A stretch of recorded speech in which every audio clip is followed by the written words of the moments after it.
Welcome to the Ernie Chambers Show.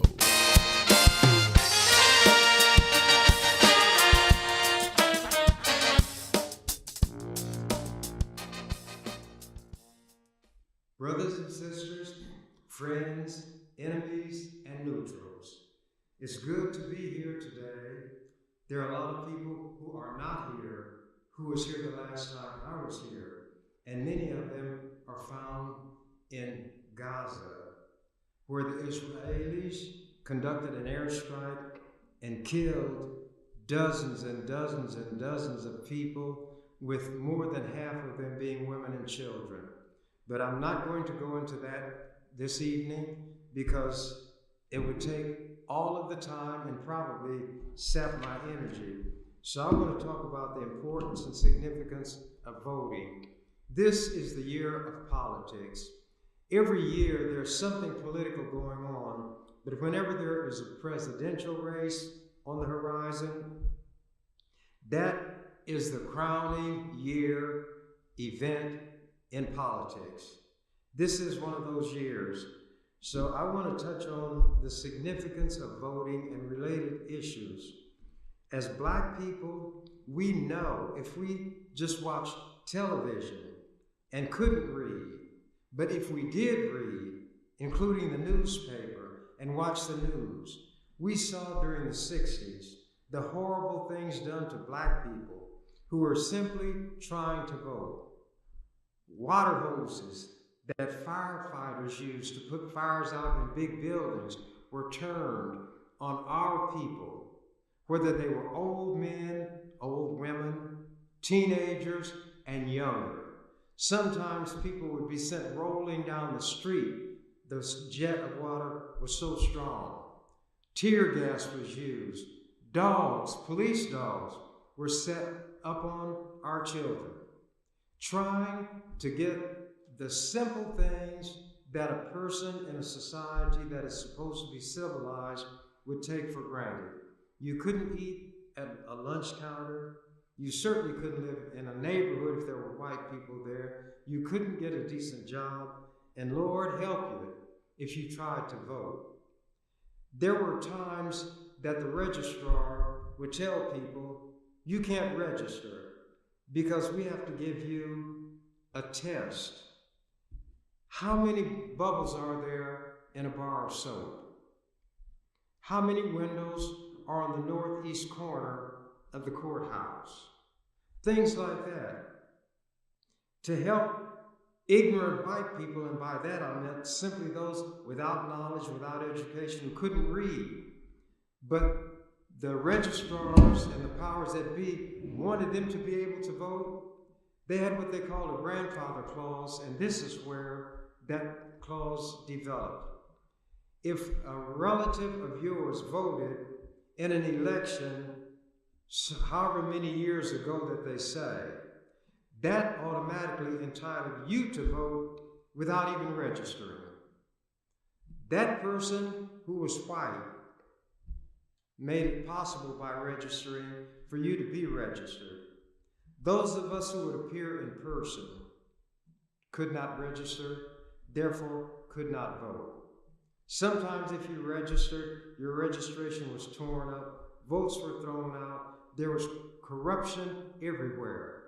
When your enemy chooses something that puts him in fear, he automatically signals to you that this has power. Voting is something that these racists, not just in the South, not just during the civil rights explosive era of the 60s, but always, they want to do everything they can, put every roadblock in our path so that we cannot register or cannot vote. They change polling places. That's where you actually go to vote without giving adequate notification. These kinds of things still go on today. It's not the land of the free. When Francis Scott Key wrote those words, the land of the free and the home of the brave, when it came time to apply to Black people, it was the land of the tree, the lynchings, and the home of the slave. And Francis Scott Key himself was a slaveholder, as was Thomas Jefferson, Patrick Henry, George Washington. In fact, George Washington, the first president of this country, had so many slaves that when the Civil War broke out, the racist slaveholders in the South, the secessionists, the rebels, took George Washington as their patron saint because he himself had so many slaves. These are the kind of things that those white people who talk about critical race theory, they don't even know what those initials stand for. They mean they don't want the truth about their history told.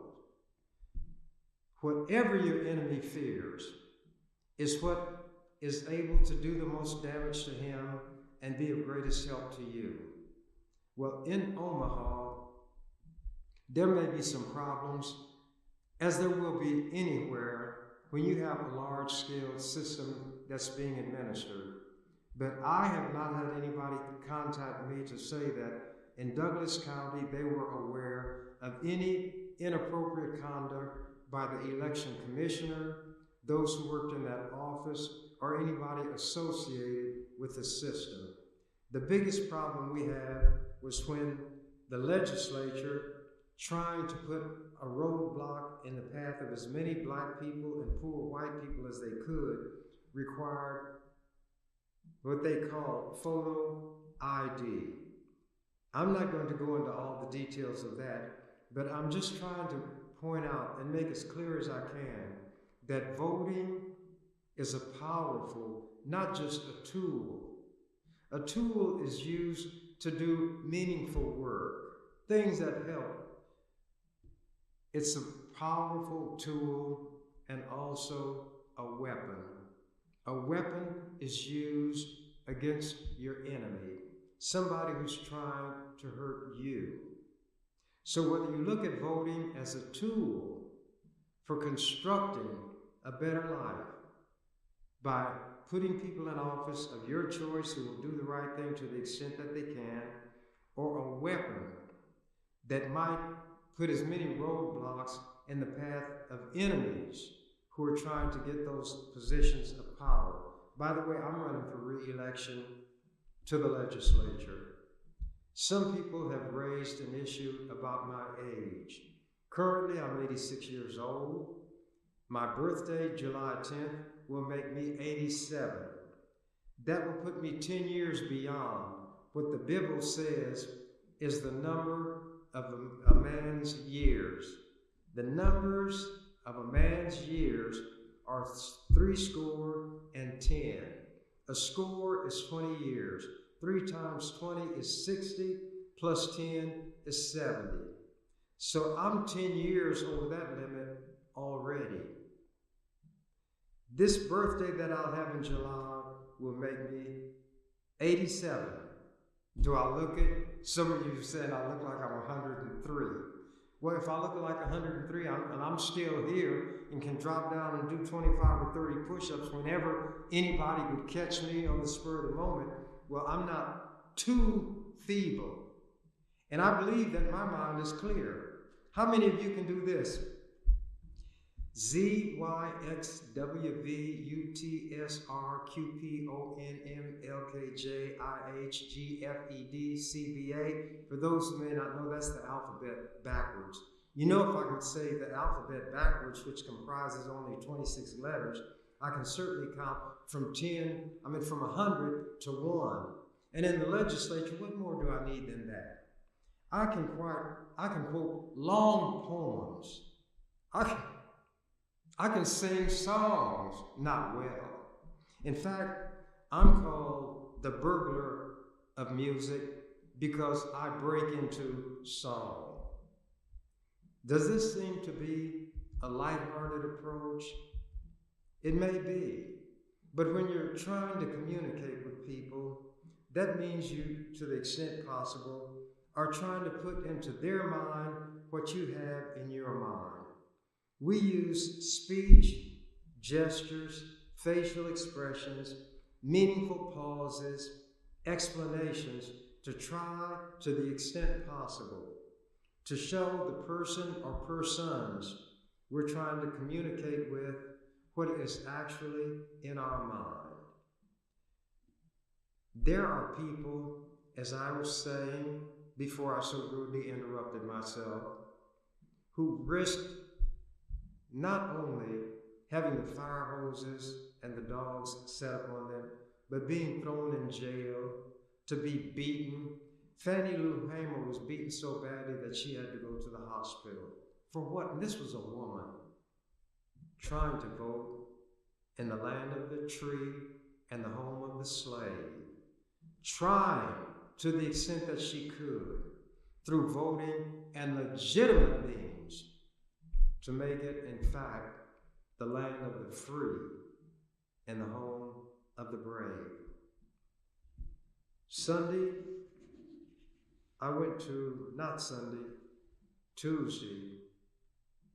I went to a memorial for Carol Woods Harris. I don't go to funerals. Jesus said, let the dead bury the dead. Memorials, on the other hand, are designed to commemorate what a person has done, what makes them meaningful, and those kind of things. It does not have to do with death, although death is the occasion that brings people together for it. I'm going to read an excerpt from an article that appeared in Saturday's World Herald. Now, black people, before I came along, could not get on the school board, the city council, or the county board. Those elections are what are known as at large. Everybody would vote. Well, black people don't have enough votes in Omaha to put somebody on the school board or the city council. Certainly not enough to put somebody on the county board when our relatively few votes and a much greater number of white people's votes. Carol Woods Harris was what I call not only Carol Woods Harris, but Brenda Council, the county board member. If he's watching, I hope he thinks that I couldn't recall his name, but before I get through, I'm going to tell you who I mean. The headline in this article from Saturday, Carol Woods Harris, 84. Service set for pioneer in business and politics.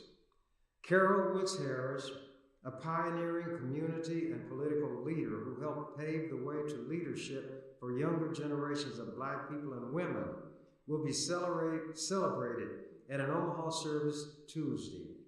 Woods Harris was the first black person elected to the Douglas County Board and served 3 terms. She also was elected to the Nebraska State Board of Education.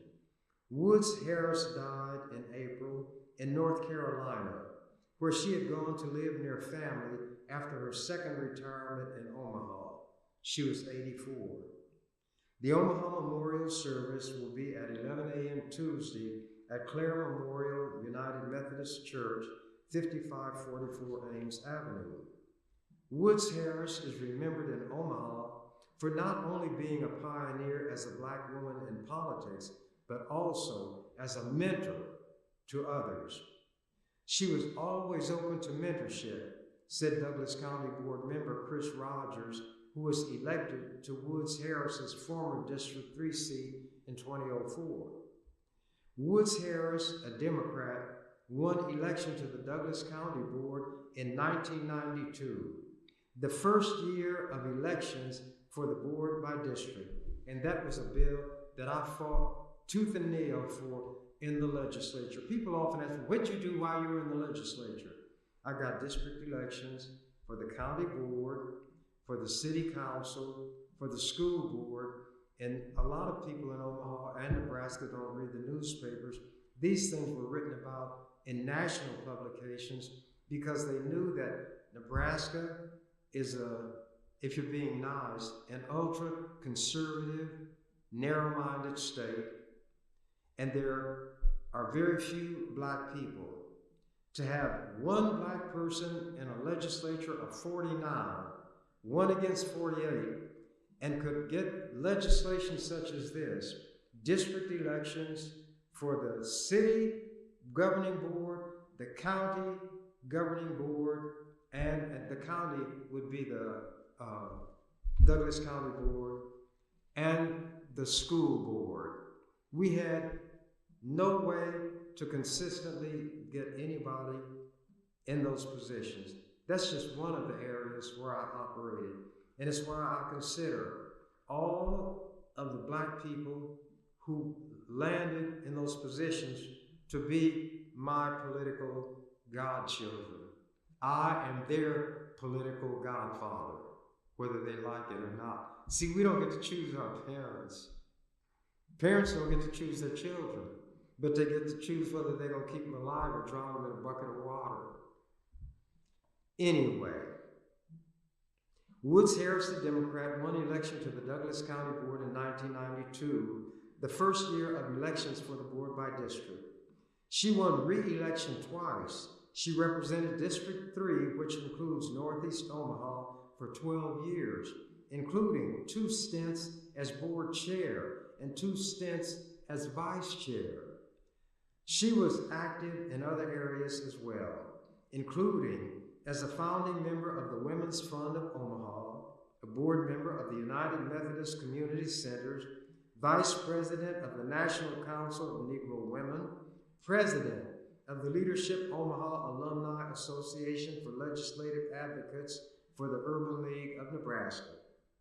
Rogers once described her as a velvet hammer. That is one of the most dynamic descriptions I've ever heard in my life. Chris Rogers said this. I want him to get his credit while he's alive. He probably doesn't watch this, even if he knows how to get it on his gadget. Rogers once described her as a, quote, velvet hammer, unquote, for her ability to be effective without rancor.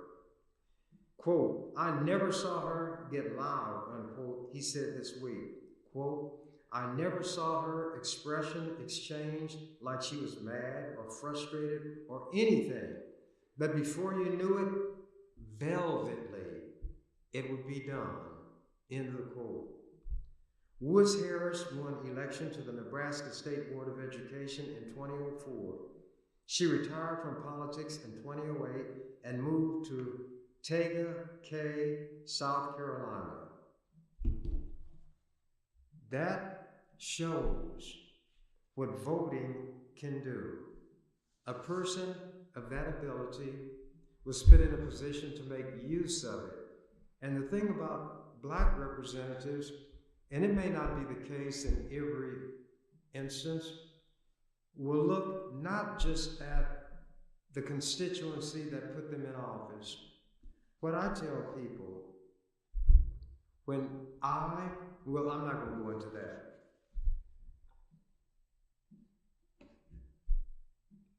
Do you all realize that the Constitution of the United States, the land of the free and the home of the brave, makes 4 references to slavery, the acknowledgement that at the time this country was founded, slavery was in full flower?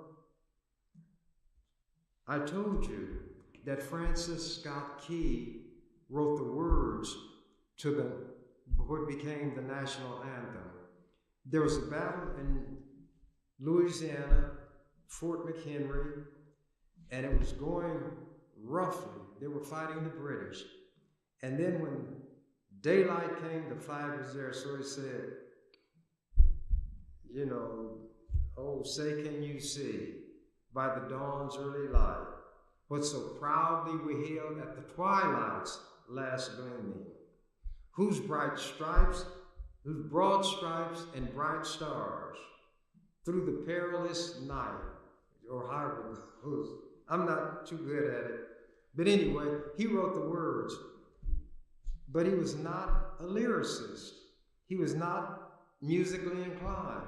So guess where the melody that is almost unsingable came from? There was a Greek god named Anacreon. He was the god of liquor, wine, and carousing. The English people composed this song to Anacreon in heaven. And here is the melody of that song rendered in part by the burglar of music who breaks into song. Da da da da da da da da da da da da da da.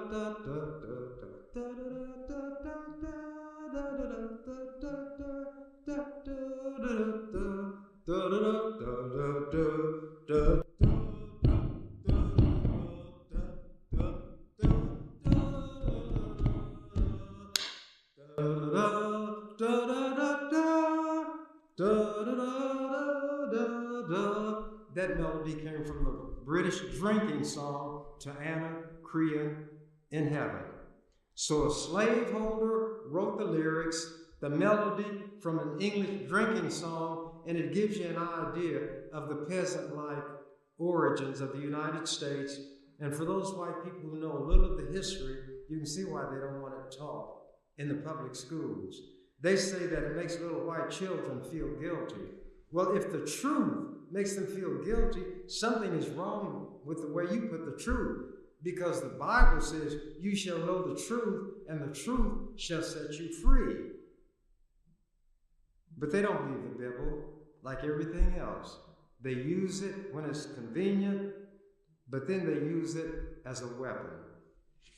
Let me get into these bits from the Constitution.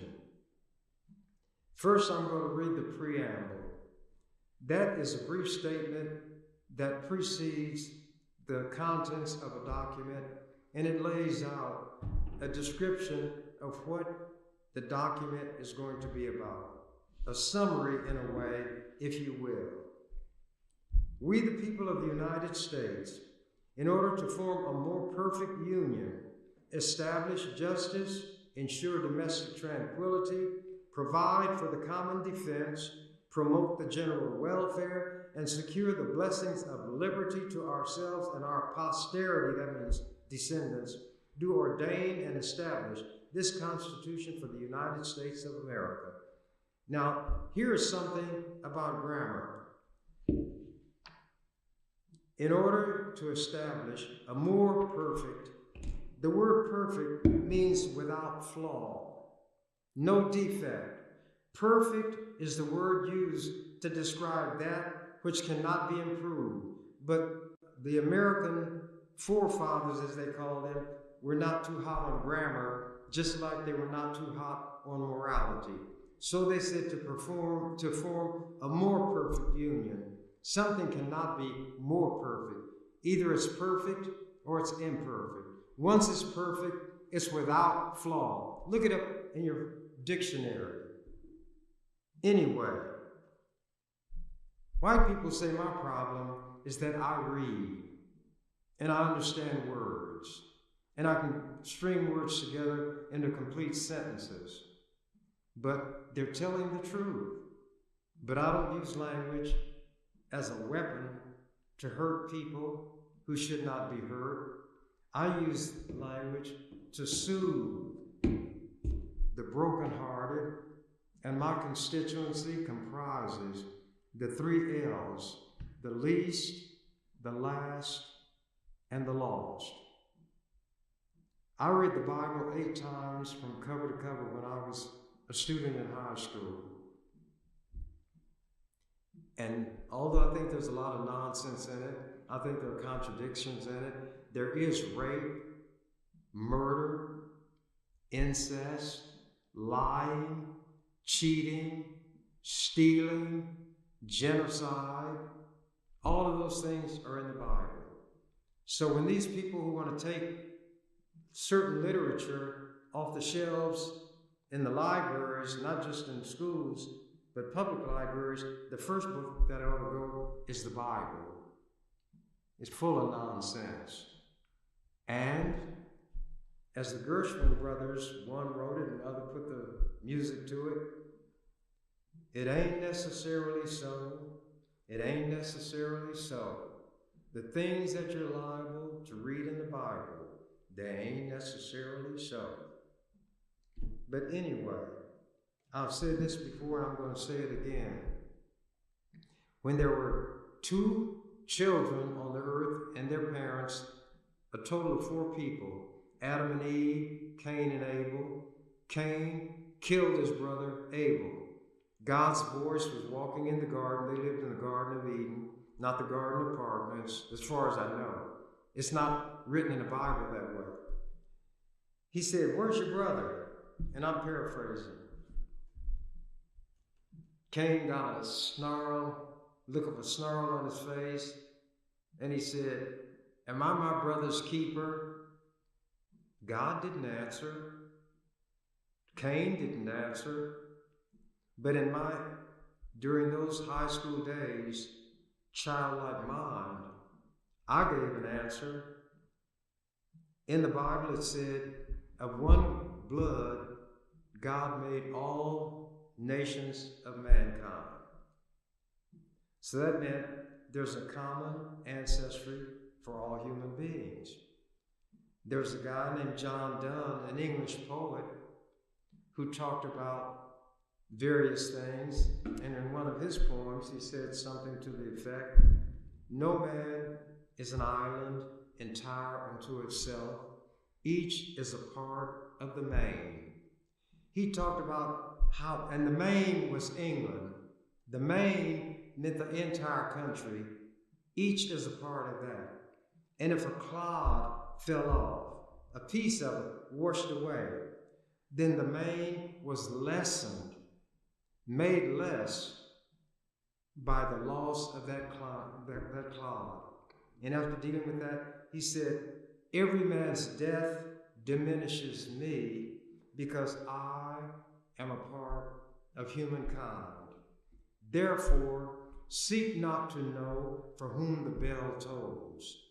It tolls for thee." In those days when somebody crowed, the bell would ring and you knew another one had bit the dust.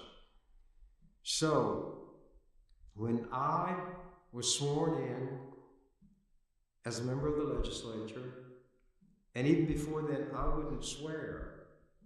And when I use the term swear now, I'm not talking about foul language, obscene language, bad words. It's an oath. And in the court, or wherever you take an oath in a legal setting, it doesn't mean that by you saying, "I swear to tell the truth and whole truth, nothing but the truth," in your mind you're saying, "I swear to tell the truth and the whole truth and everything but the truth." It simply establishes a point in time where you created a legal liability on yourself if what you say is not true. If you knowingly speak an untruth under oath, it's known as perjury. Perjury does not refer to a mere untruth. It is an untruth knowingly and intentionally spoken when you are under oath. You had promised, knowing that there's a penalty if you lie. You promised to tell the truth. So when I put my hand up like we all do, I don't mind doing that. And the Constitution of the state gives the words that are given to somebody who's going to become a state officer, whether it's a member of the legislature, a member of the court, or a state office like the Attorney General, the Secretary of State, and right on down the line. The substance of the oath is that you'll do the job to the best of your ability. And then there are other words that you use as fillers. Well, because in the early days of this country, there were people whose religion, and they wouldn't swear based on what the Bible itself said. I'm paraphrasing now. Swear not by God, for that is his throne. Swear not by Jerusalem, for that is his footstool. swear not by thy head, for you cannot make one hair white or black. Swear not at all. Let your yea be yea, your nay be nay. Anything more or other than this comes of evil. So, when the country that you all call the United States of America came into being, they did administer oaths. But because there were certain religious people who took their religion seriously enough, maybe not enough to avoid committing adultery, fornication, and things like that, but they took it seriously enough to do the easy things like not swearing, they put in parentheses, or affirm. And that word affirm spared you from taking an oath, swearing. You took the oath, but you did not swear. Yours was an affirmation, but it carried the same legal consequences. If in that situation, which otherwise would require the taking of an oath, you gave an affirmation and you knowingly, intentionally lied at the time you took it, then there can be legal consequences. If you are a member of the legislature or one of these other offices and you lie, then you're not going to go to prison for simply telling that lie. All politicians are presumed to be liars. But when I gave my affirmation, I meant it, and I did it without what is called reservation. That means you say certain words, but you leave unspoken the notion in your mind that I'm not going to do all of that. I'll go this far and no farther. When you hold back on it, that's a legal reservation, mental reservation. My intent, because I promised people when I first ran for the office, I was going to do the best I could to carry out the duties of that office, which meant to help everybody that I could who needed help, regardless of race, creed, color, religion, sexual orientation. Anything born of a man and woman is a human being. And since of one blood, God made all the nations of the worlds of men, then everybody born is my brother and my sister. And whereas Cain did not give an answer when God said, "Where's thy brother?" Cain answered with a question, "Am I my brother's keeper?" So I answered it. To the extent possible, I am my brother and my sister's keeper. And to the extent that I could, I kept that affirmation. I have people calling me to this day, lamenting the fact that I'm not in the legislature. White people who say, and I've got letters to this effect, I called my senator, he or she would not even take my call. I wrote, I got no response. I contacted you, and you got something done. That was not to make me a hero. It simply made me true to myself. I don't do things to impress anybody. I have an internal governor. You all call it a conscience.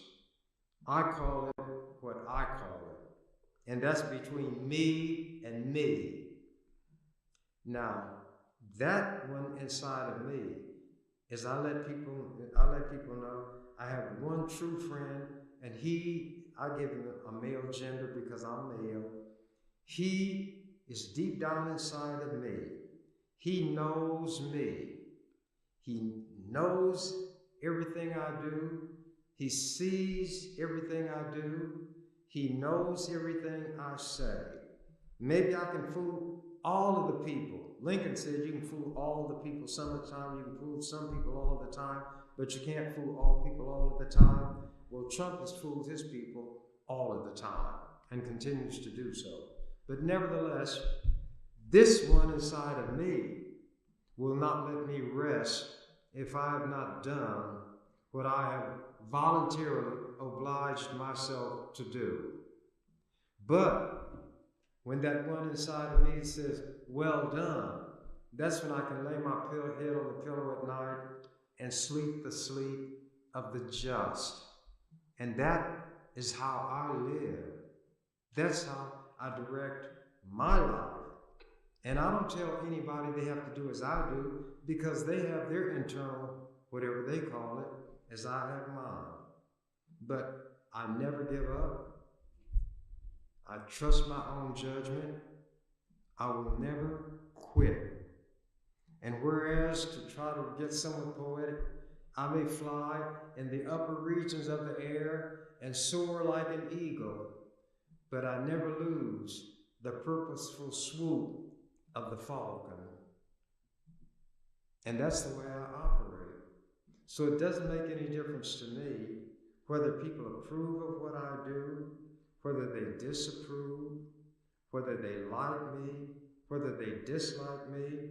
It doesn't hurt me. I have one that I must please, and I know right from wrong.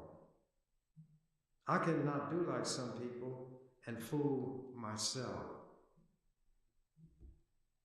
At any rate,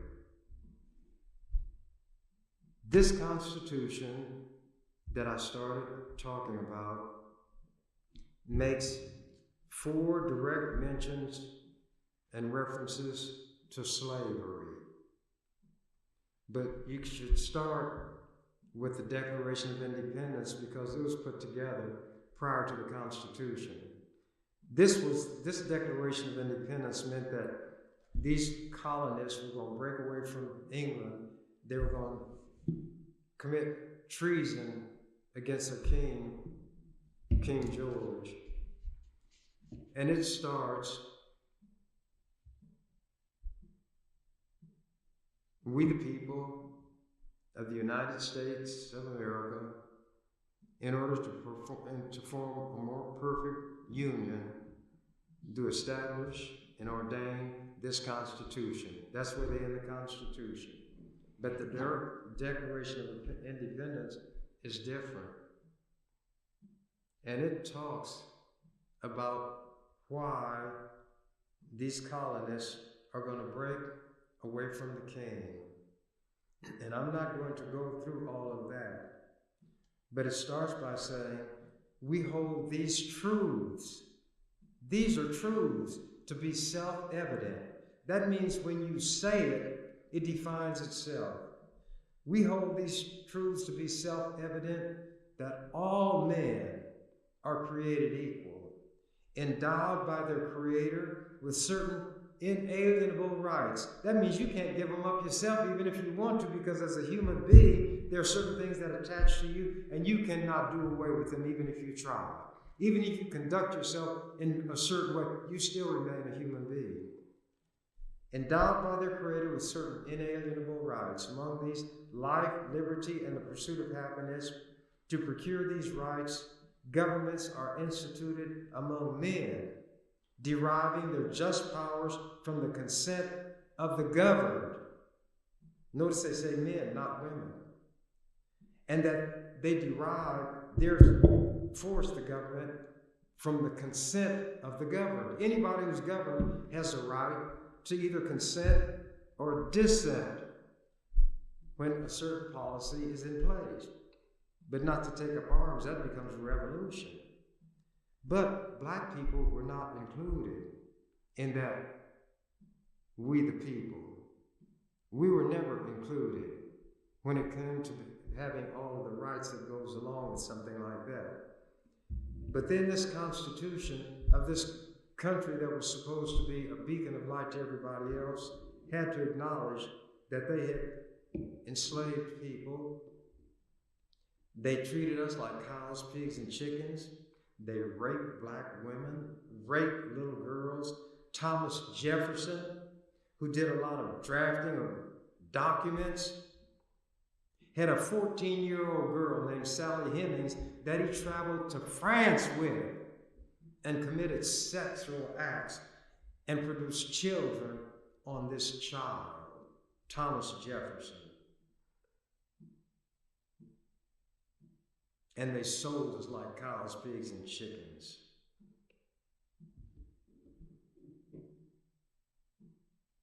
I'm going to read the preamble, as I said. We, the people of the United States, in order to form a more perfect union, establish justice, ensure domestic tranquility, provide for the common defense, promote the general welfare, and secure the blessings of liberty to ourselves and our posterity, do our for the United States of America. And Thomas Jefferson, in one of those rare instances of telling the truth, discussing slavery, he said, I tremble for my country when I remember that God is just, but he didn't tremble enough to free his slaves. And then I add this, Thomas Jefferson had a few favorite black women. And when Mrs. Jefferson, no woman likes the man that's supposed to be her husband or her man to be messing around with other women. She said, Thomas, I want to talk to you. He said, what do you want to talk to me about, Mrs. Jefferson? She said, Thomas, you leave those black women alone. He said, Mrs. Jefferson, I'll leave you alone first. And he often left her alone to go down into the slave huts and commit sexual acts on those black women. That's the history that the people who are white today and know their history don't want taught in the schools. Because the history of this country is so ugly, so anti-human and righteousness that those in power don't want it to be taught. So what am I getting at? A number of things. But I want to show where the Constitution acknowledged the slavery. In Article 1, Section 2, representatives and direct taxes shall be apportioned among the several states which may be included within this union according to their respective numbers, mean population, which shall be determined by adding to the whole number of free persons, white people, 3/5 of all other persons. Those were the slaves. That's what they mean by the 3/5 of a man. 3/5 of the slaves would give the southern slaveholders additional power in the federal government, even though those 3/5 have no rights whatsoever, are not even treated as human beings. Article 1, Section 9, to protect the slave trade. The migration or importation of such persons as any of the states now existing shall think proper to admit shall not be prohibited by the Congress prior to the year 1808. They protected the slave trade while talking about creating a free society for 20 years. Congress could not amend the Constitution to prohibit slavery during that time. Article 4, Section 2.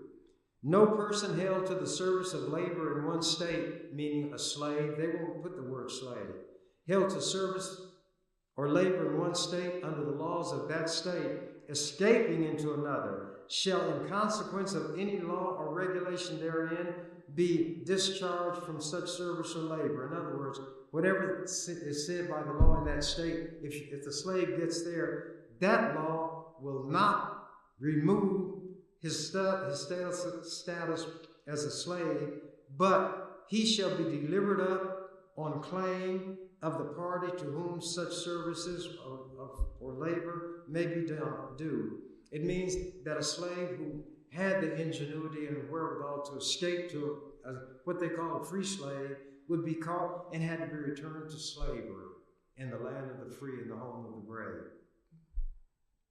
Article 5, when the Constitution is discussed in terms of being amended. No amendment which may be made prior to the year 1808 shall in any manner affect the first and fourth clauses in the 9th section of this article, and those dealt with slavery. The slave trade was protected for 20 years, and if a slave escaped, that person had to be, if it was captured, had to be returned to slavery. Now my time is just about up. So I'm going to indicate that when people fear the vote, fear those who vote, it lets you know what is the strongest weapon you have at your disposal to fight your enemy. Black people, I'm talking to you especially. Register and vote. Vote for the person who you feel is going to do the job that is required, meaning give his or her best thought, study, and ability to make sure that all people, to the extent one person can do it, will enjoy the fruits of liberty, justice, and equality. This subject is so vast. College courses that run for years are offered. I had to do it in an hour, and I couldn't do it all. And maybe I didn't even do it well. But I'm not going to shortchange myself. I did what I could with what I had to work with in the time allotted. And if I get back in that legislature, there's going to be a change. And I've had people call me from other parts of the state who said if they could vote for me, they would, but they know they can't. And one of these times I'm going to discuss how it was that I got the things done in the legislature that I did, such as retaining the one electoral vote that Nebraska has. And when I kept it and Biden won, national media said that that one vote could deliver the presidency to Joe Biden if he did not win Pennsylvania, and it was put there by the only black member of the Nebraska legislature. You all don't know what you have, do you? And some of you who know what you have don't like it, do you? Well, I got to be me. What else could I be but what I am? And take it or leave it, like it or love it. What you see is what you get.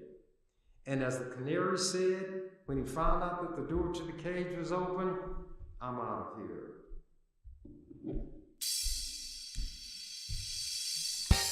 You've been watching The Ernie Chambers Show. If you'd like to leave suggestions, email us at ewcfacts@gmail.com. That's ewcfacts@gmail.com. This is an EWC Communications production.